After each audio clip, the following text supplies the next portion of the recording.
Hello, everyone. Welcome into your sports here, episode 180. We had a jam-packed episode, guys. We, took a little week off, but we're back. We're energized. We had some fun for Lawrence, good old bachelor trip, but we're back and we're ready to talk about some NFL. A lot of news we got to catch up on, including breaking news from literally a couple hours ago. Something that I think both of us didn't anticipate happening. So we'll go over that. Plus, we got the NFC South. So we're going to take care of the Panthers, the Falcons, the Bucks, and the Saints. Their preview their seasons today. So, with all that being said, guys, stay tuned.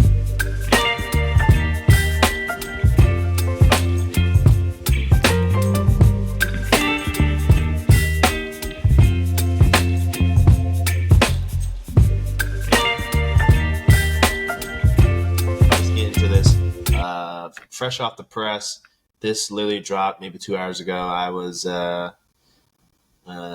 very surprised. I think everyone was, honestly. Micah Parsons, Jerry refuses to pay him, refuses to work through an agent. We kind of, not guess, but kind of, jokingly predicted that Micah might get traded. I said to the Bengals, I don't know who you said, but it actually happened. This actually happened. I'm very, very surprised. Micah is heading to the Packers for 2 firsts. I think D tackle, right? I forgot the guy's name. And he's also getting $47 million per year. So, what's your first reaction to this huge breaking news, Lawrence? Well, if you want to beat, Patrick Mahomes, you got to pay somebody who's worth more money apparently than Patrick Mahomes per year. But honestly, I believe it's a great move from the Packers. I mean, they had to give up 2 firsts, but we're talking about getting generational talent here to revitalize your defensive front, which wasn't even half bad last year, but now it only just gets so much better. It allows the offense to only need to score 24 points a game and easily come out on top. I mean, just small things. I think this sways a lot of things in their favor this season. I think they're gonna. I don't want to say gonna breeze, but I don't think the Packers are gonna be struggling for playoff contention this season. I think it's gonna be one of those things where we're gonna be concerned that they're not flat out playoff hunting halfway through the season. Yeah, I gotta agree with you. On paper, it doesn't look like they gave up too much. I mean, yeah, you give up your Pro Bowl D tackle, but you get generational talent, and I don't think that just giving up 2 late first rounders is going to really hurt them much at all, if anything. So I agree with you. This is good for them. They immediately shot up to, I think, favorites to win the NFC North, rightfully so, just because the Lions, they lost both of their coordinators, so there should be now a little bit of a downward trend for them. Maybe not. We'll have to see. But 4 years, 188, 136 guaranteed, 47 million. I mean, he leapfrogged Chase and then TJ Watt. I mean, it was a leapfrog. So I understand if Jerry didn't want to pay him. Jerry said that he had made an offer to him recently. I think the reports are coming out that the offer was $40.5 million per year. So basically on par with Jamar, maybe a little bit more. I'm not sure what Jamar's number is, but I mean, after TJ got paid 41, then you have to leapfrog that at least by 1 or 2. And Jerry kind of, being Jerry, wants him to take a little bit of a discount, but Micah's way younger than TJ. By 5 years, right? I mean, he deserved to get more. I'm not gonna say maybe that $6 million more, but he deserved to get at least $1 million or 2 more than TJ. No, yeah, he completely has flipped the defensive end and just linebacker market that can pass rush to a point where it's gonna start getting absurd, and we're probably gonna have to see them substantially raise the cap. Because paying all these different players so much money literally only kind of hurts the league overall as a whole.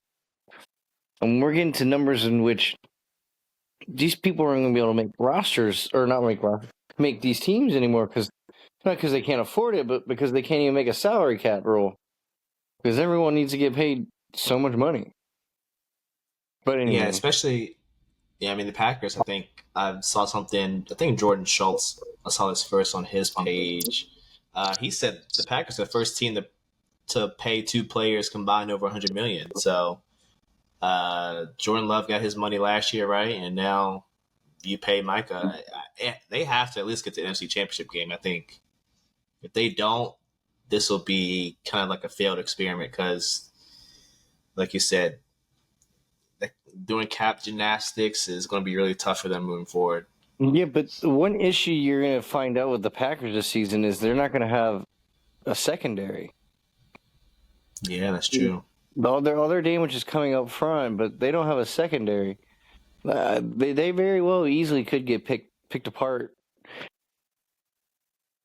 And you got to think about it, the Bengals took one of their top D tackles. I think Slayton.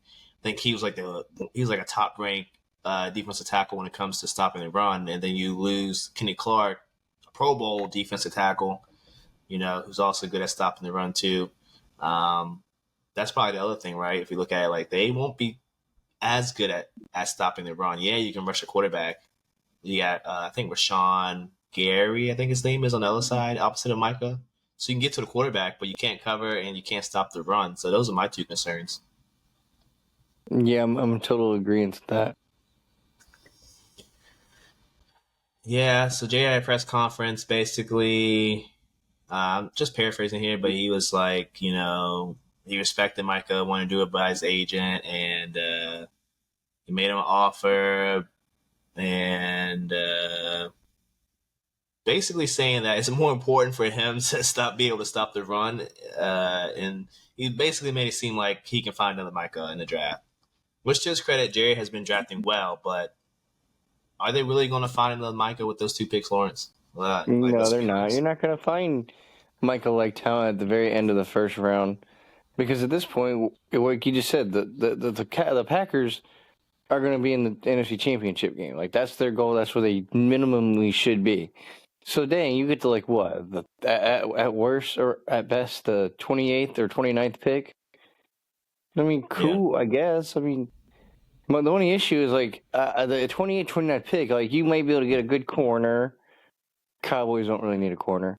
You might be able to get a good wide receiver, but then you already got CDs and a few you want to be paying two of them. But wide receiver might not be a shout first year, but I think the big goal is that like maybe 2 years when Dak is going to be coming up for his, I guess, next extension, they're not really going to want to pay Dak. So we can go and get a wide receiver or get a quarterback early rounds because we're booty cheeks. And then we still have a late first that we can get a good counterpiece to him or a running back go with them or, I don't know, bolstering to a part of the team that needs it like linebacker. But I don't know. Yeah, I agree. It's difficult the Cowboys. Don't want to give them too much press. Your Panthers made a trade, I believe, yesterday, right? You guys traded for Adam Thielen. Yeah, we got a 4th round pick. Yeah, you traded him back to the Vikings, and you got a 4th and a 6th, right? A 4th and a 7th. Yeah, but no. So we got a 4th and a 5th, and then we gave them a 5th and a 7th. So we basically just got a 4th round pick for Adam Thielen, which I mean that's not really that bad because a few years ago we got a 4th round pick for Jonathan Mingo, and then at the end of the day, Adam Thielen is 36 years old. So, I mean, you can only give so much for the guy. But a 4th rounder, like, that's not that bad. Plus, it allows Coker to have a chance to, like, really flow with the offense. It allows Jimmy Horn Jr. to, like, actually be able to produce on the team.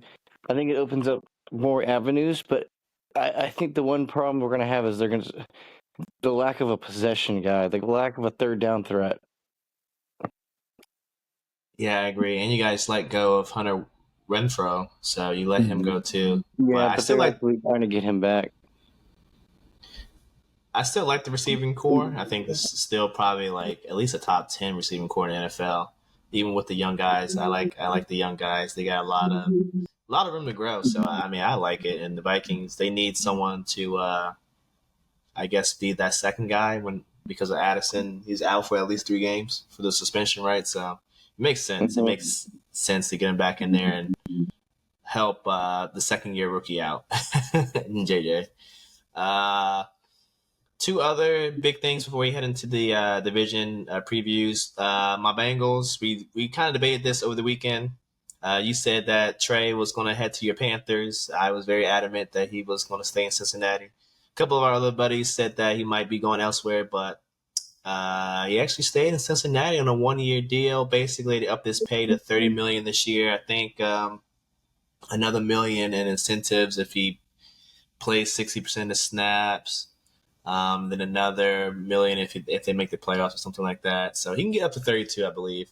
Um, the crazy thing is there's no tag clause. So um, I remember the day before he posts on Instagram, right? This Bible verse, basically paraphrasing this, but it's basically saying like, time is up. Like, he's basically alluding to the fact that he's about to get signed. And then someone was saying in the next morning how they were exploring unique avenues to get him signed. So I think the unique avenue is if he performs well again, they're probably going to tag him. Now, I've seen different tag numbers. We can get to that a little bit later. But what's your thoughts on Trey getting signed? I think it's really important for you guys. It would be really foolish to. I mean, Joe Burrow is already playing with house scraps of a defense, anyways. You can't get rid of his pretty much only chance to stay within a game. Because I'm sorry, Joe Burrow might have one of the best arms, and some of the best wide receiving group. But like, come on, dude, you can't expect Joe Burrow to win game after game for you at scoring 38 points a game. It just does not work. You also need to give Joe Burrow a chance to I don't know, have a 5-and-out or a 6-and-out and not feel guilty about it. I Yeah. think this is important for Trey to be on this team. Yeah, I agree. And look, they didn't want to pay long term money. This kind of solves that. They didn't have to give him a pay raise. They did. He had a deal on the table. It was like 3 years, like 90 something million in new money, but only this year was guaranteed. He passed that down. So basically, like I was saying earlier, the unique scenario is if he plays well again, they'll tag him next year.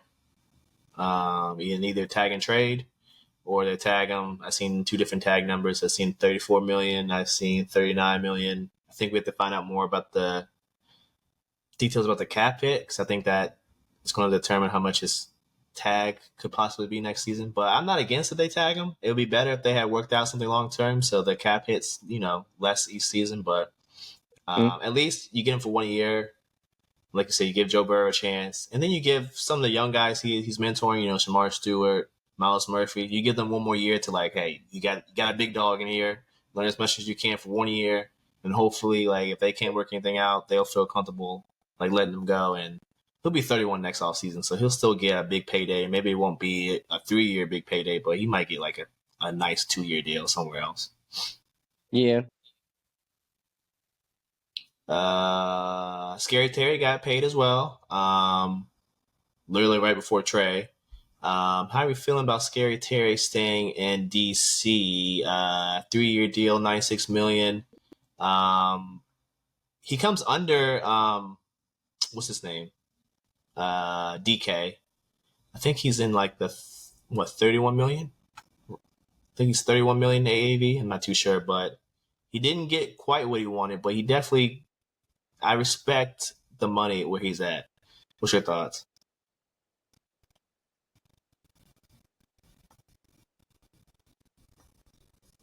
Mm. Sorry about that. I just got zoned out for a sec. Yeah, no, I think it's really important that Scary Terry stays with the team. Like we've said plenty of times, you got this brand new awesome quarterback. We want him to take you to the promised lands. You need to be playing against Eagles, Packers. Let's see, Eagles, Packers. Who else on the NFC side? that are going to be NFC Championship bound, in their heart of hearts goals. I guess you could put Lions in there, but we're outside looking in on the Lions. Maybe Rams sneak in there, unlikely. So you need to make these moves to be competitive with the teams that are going to prevent you from getting in there. And I think it's only really going to be Tampa Bay, not New England, it's Tampa Bay Eagles and Packers in the way of the 49ers, the Commanders. And if you're going to beat them, we just said the one weakness of the Packers is going to be the passing game. They're going to be weak in the secondary. So we're going to need Scary Terry in those games. Yeah, we'll Eagles see. games, it's a little bit more dynamic than that. Tampa Bay, they have a secondary. We need to stretch it. We need to move it around. We got to make our holes. These are important things that Scary's going to allow you to do. Speaking of Tampa Bay, they're the first team up in our NFC South preview. So I think they re-signed or gave Mike Evans an extension. They signed Ibuka from Ohio State, the rookie. I think Chris Godwin's coming back off ACL tear. So the receiving core is looking nice. I don't really have any question marks on Tampa Bay. Do you have any question marks about Tampa Bay, and what do you think they're gonna end up record-wise in the NFC South? I think record-wise, I think they peak at 11. I don't think they get past 11 wins, but I also don't believe they get below 8 wins. So between 8 and 11, I believe they're going to be the winner of the NFC South. I'm not going to say comfortably, but I don't think they're going to be sweating too hard. Going forward, I really have questions on their secondary.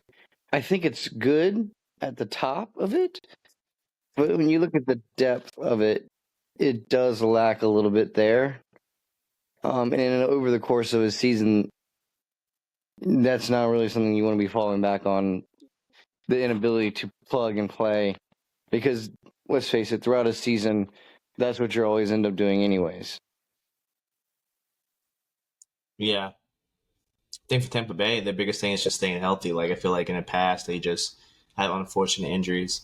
So my thing for them is just if they stay healthy, if Baker, stays being Tampa Bay Baker and doesn't regress, I feel like they have a shot. I definitely have them winning the NFC South. I got them. Yeah, 11 games is probably the peak. I think maybe if injuries pile up, they fall down to maybe 7 or 8 games. They have Teddy as the backup. Although he hasn't played meaningful NFL snaps in a while, I think he's more than competent enough to, win them a couple games. So I don't see them really falling too much from grace if injuries happen. But yeah, other than Winfield Jr., I really don't like the secondary. They always got a good defensive line. Their box, linebackers and linemen, they're always good. They're always well coached. So I'm not too worried about the defense, but secondary can be had, I feel like. Next up, we got the Saints. Saints, interesting enough, they announced that Spencer Rattler is going to be their starting quarterback over Tyler Show, the guy they drafted out of. He was the quarterback of Syracuse, right? He was out of Tulane for a while, I believe. Louisville. I think he was at Tulane at one point, but I mean, I'm okay with it. I mean, they know what they are. They're not going to be good. First and foremost, they know they're not going to be that good. They don't even have a great wide receiver core around their number one wide receiver. So, first things first, they know what kind of bubble they're in. So we might as well not send our rookie that we drafted out to probably die with the Wolves, and throw a guy in there who did die with the Wolves last year, and just see if he can make it through one more year. Two young guys at the quarterback position. It's definitely a see what you got type of year. I I think bet they're you going to it's be in the. because Rattler can run an NFL offense for Kellen Moore just a little bit better. I mean, at times Rattler looked fine last year, fine to borderline. I thought he was pretty decent, but maybe we see some improvement in this year. I didn't watch any of their preseason games, so I can't really say if he's improved or not. But at least what I saw last year when he got thrown into the fire, he performed okay. So I'm not. I mean, I'm not a Saints fan, so I'm not gonna say I'm worried or not worried. But uh, yeah, I think it's just a find out what you got year. I think they're gonna be in that Arch Manning sweepstakes if he decides to come out. Um, and I think that's what they're setting themselves up for. I think there's nothing else to really discuss here. They probably peak 6 wins. At worst, they're probably, you know, 3 to 4 wins, I feel like, at the bottom of this division. Um, Next up, we got the Falcons. Penix Jr. is the starter.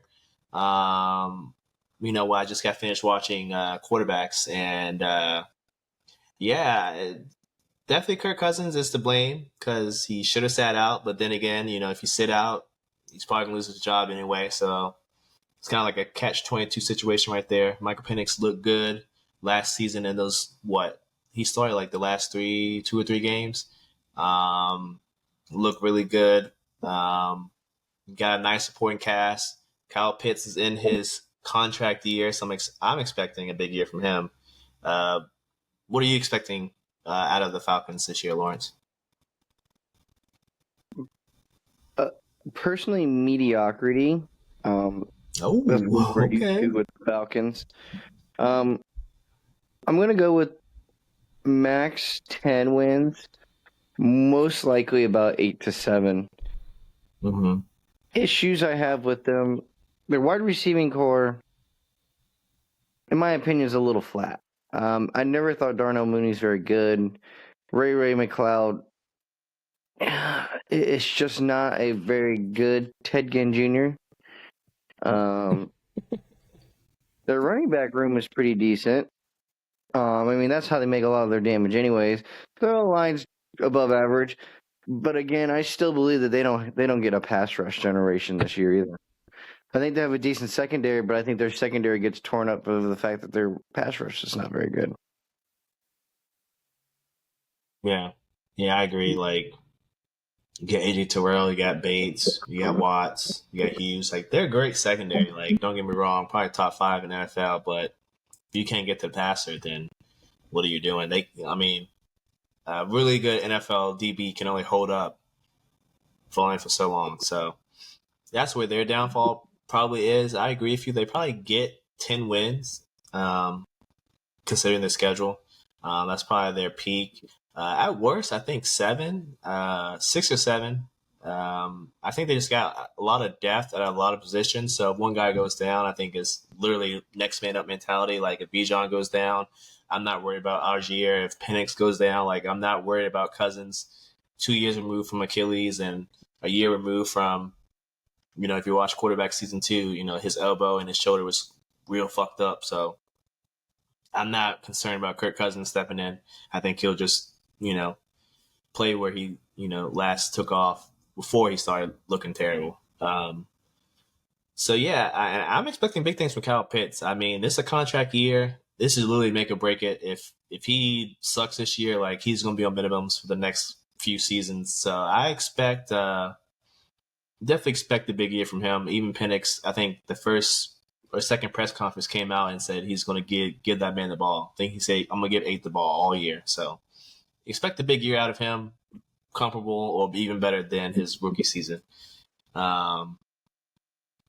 But yeah, that's why I'm sleeping on the. They don't like my sleeper team in the NFC. I think everything goes right. If Penix plays well, they're my sleeper team. I'm gonna say that right here, right now. Honestly, along with this team right here, the Carolina Panthers, your team, Lawrence. I'm gonna let you take it from here. But of course, we just talked about feeling. I got traded back to the Vikings. So yeah, what are your thoughts about your team? I think I like the getting of the fourth round pick But personally, I still think I'd rather have had Thielen than not. I also am a little questionable of why they waived Hunter Renfrow Mm-hmm. when they were just going to inevitably trade, Adam Thielen. Why would you not keep Hunter Renfrow from the get go, knowing that you were about to make that? People get paid more money than I do to figure those things out, but big question mark there. Big thing they were really focusing on special teams. They wanted everyone to be able to have depth at special teams. Honestly, yeah, I think that's been one of our kryptonites for a while is inability to stop anything when special teams goes down, and always allowing the other team to get down the field, start with good field position. I feel like that's something we need to really focus in on and hound it on this season. I feel like the O line is pretty much almost as good as we can get it at the current moment. Defensively, though, is where you start to lose a little faith. Um, I, I'm not convinced the D line is going to be able to put up a lot of pressure. Same thing what I was saying with the Falcons. I think it's going to be the same kind of issue that they're going to face. And then to top it off, we don't have the secondary quite like the Falcons. I think where peak is about 8 wins. I don't know if we can get past 8. I think our low is about 6 wins. I give it a shorter range than I do most, but I think that's about where we fall. I think we're about a solid. It's a good year, second in the NFC South. Realistically, we're going to be third. Okay, wow. I'm actually higher on your team than you are. I think the Panthers are neck and neck with the Falcons. Honestly, um, I think if Bryce Young, excuse me, if he has a good season, then I think the sky's the limit. Honestly, you guys got a good running back, Chuba. He's good. You got first round pick, McMillan. He's great possession guy. A guy that can actually catch and hold on to the ball. I think that's your biggest problem last year is you guys couldn't, kept dropping passes. Um, and defense is getting better. So I feel like all things considered, if you guys just beat the Falcons and take care of business in your division, I could easily see you guys getting second, and maybe that's enough to, slip into the playoffs. So I'm gonna say same as Falcons, peak 10 wins. Everything goes right, and then I'm yeah, I'm gonna have to agree with you. Probably 6 wins is like the floor. Like you can be good enough to win 6 games. I think Bryce Young has earned that respect to, especially like the back half of the season when he came back into the starting lineup and he started playing really, really well. I think if he just builds off of that, at the very least, 6 wins. Alrighty, I like that. Yeah, I'm high on those two teams for sure. Looking back at it, I think we missed some of these transactions. So really quickly, Brian Robinson got traded to the 49ers. This actually happened while we were away. I think like last Friday, right? So what are your thoughts? The 49ers only gave up a 6 rounder. Uh, the Commanders, I don't like this trade for them. I think they could have got more. I think they just did the 49ers a solid because Adam Peters used to be the associate GM there. You talking about What are your for thoughts? Brian Robinson? Yeah. Okay, the big issue with that, Brian Robinson, man, you're a power back and you're supposed to run up the middle. So then if you're going to do that, sorry, but you can't have fumbling problems. Yes, I have fun with problems. He did have some fumbling problems. And honestly, he just hasn't really been the same awesome receiver ever since the getting shot in the leg. Now, mind you, I'm not trying to defend him or say that like that has completely like derailed his career. I'm personally not, but like you can't say that he's come back with the same force as he had before. Yeah, that's true. I think if you put it like that, then I can see why you like a 6 is okay. I don't know. I think they could have got a little bit more from that. Vikings traded Sam Howell to the Eagles. So the Eagles cut Kyle McCord, who actually looked good during preseason. So I was pretty surprised by that. Um, and the Vikings trade Howell to Eagles, so the Vikings then picked up Carson Wentz, so he's behind McCarthy. So if McCarthy doesn't, if he plays bad, Lawrence, Wentz is gonna. You think Wentz might have a resurgence like Sam Darnold? If the coach is what we believe him to be, then yes, I believe that it has full capability to happen. I mean, we think Kevin Connell is a quarterback whisperer, and we low-key basically saw it with Sam Darnold. I mean, he made Sam Darnold look like Sam Darnold needs to be an All-Pro. Yeah, I agree. I think last one is Browns trade Kenny Pickett to the Raiders because O'Connell broke his wrist, so he's going to be out for a good chunk of time. So they didn't have anyone behind Geno. So they trade Pickett to the Raiders. The Browns have Flacco and 2 rookies. Gabriel is the second. I guess is the backup. Shador is the third string quarterback. Any thoughts about that? Yeah, I mean, it's honestly funny to see Pickett still around. I mean, the fact that he's kept himself. I mean, he is a Super Bowl champion. If you didn't know, he's going to bring a lot to that roster. This is he true. knows This is all all about true. winning the Super Bowl. This is all true. Last up, we got college football week 1. Kicks off actually tonight, right? There's a couple of games going on right now. Any games you're looking forward to this weekend? Of course, we got the big one, Texas, Ohio State. That is at noon Saturday. I think it's in Ohio State. Yeah, it is. It's what's his name? Lee Corso's last game. His last game day, right? Yeah. Yeah, of course they would do with Ohio State. That's the team he got famous for betting on. So you know he's going to bet on them tomorrow. Yeah, the line is only 1.5. Who do you have in this one? I mean, personally, I would take Ohio State because they're at home. Yeah, I'm thinking so too. I think I don't think they miss a beat. You got Jeremiah Smith. You got the safety. Who's the safety? The safety who's probably going to be a top 5 pick. Like, that guy's good. They're both good. So I think, even though Texas has Arch Manning and Sarkisian's a good coach, and we have Ohio State the edge here. I think another good one that we're not going to underestimate is LSU versus Clemson, and Clemson being a 4.5 favorite. I would take LSU in that one as the spread, but I think I would still take Clemson to win straight out. Yeah, I don't think LSU has won an opener in like 3 years. Yeah, they always hang in close, but they're on the road, so. And I forgot Clemson's quarterback, but he is on the Heisman watch, right? Preseason Heisman watch. Yeah, Cade Kublai. Yeah, that kid, he can play. I've seen some highlights of him. He can play. I'm not too sure who LSU's quarterback is, but the LSU, I'm sure. Mettenberger? I might be wrong. That sounds right. Anything else we should watch on Saturday? Or I guess there's even games on Sunday. Oh, it's Nussmeier. It's Nussmeier. I knew that one. I mean, if we're going to go down the list, I think some interesting ones are going to be.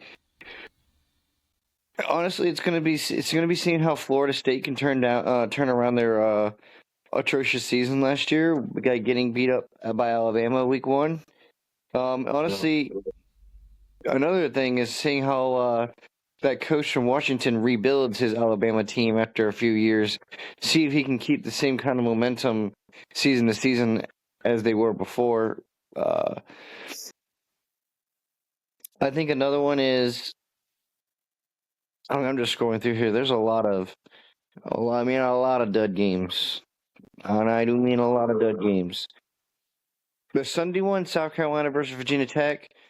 I don't believe Virginia Tech to be that good this season, but if South Carolina is not able to, I just want to say completely dominate Virginia Tech. I think we have some question marks to throw around.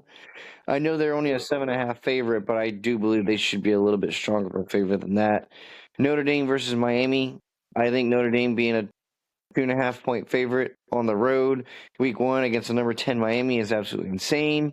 So you got to take Notre Dame. And then TCU being a 3-point favorite at North Carolina is absolutely disrespectful. Yeah, especially, I mean, this Bill's first forte into college football. You already know his team's going to be prepared. I think 3.5 is pretty disrespectful. Like, even if it is his first college football game that he's coaching in, Because we that's already pretty saw disrespectful. the prior years. The one thing that they were always good at was offense. They're always good at offense. What is Belichick always good at making? Defenses. So they already had the offense. Now he's just going to add to the defense and make it correct. Yeah. They're going to be disciplined. They're going to be in shape. We seen TCU, what was it, last year or 2 years ago, get beat by Colorado, and everyone was like, ah. So I'm not getting the hype in this one. Other than that, I think that's it. That's the end of week 1 college football. Next episode or next couple episodes, we have 3 more divisions to get through. You know, of course, the first game is next Thursday. Cowboys and Eagles, I believe, right? Is the NFL opener next Thursday. So we'll probably hit 2 more divisions on Monday, and then we'll do probably the NFC East fittingly on I guess next Wednesday. You guys will watch it on Thursday, right before the game. So that's pretty much all we have for tonight. That's what's on the horizon. We got a couple more surprises for you guys, so stay tuned for that. Anything else before you head on out, Lawrence? No, that's all I got. That's all we got. We're gonna head on out. Thank you guys for watching on YouTube, listening on Spotify, all that good stuff. MTL Sports, episode 180. Have a great weekend, guys, and we will see you next week. Peace.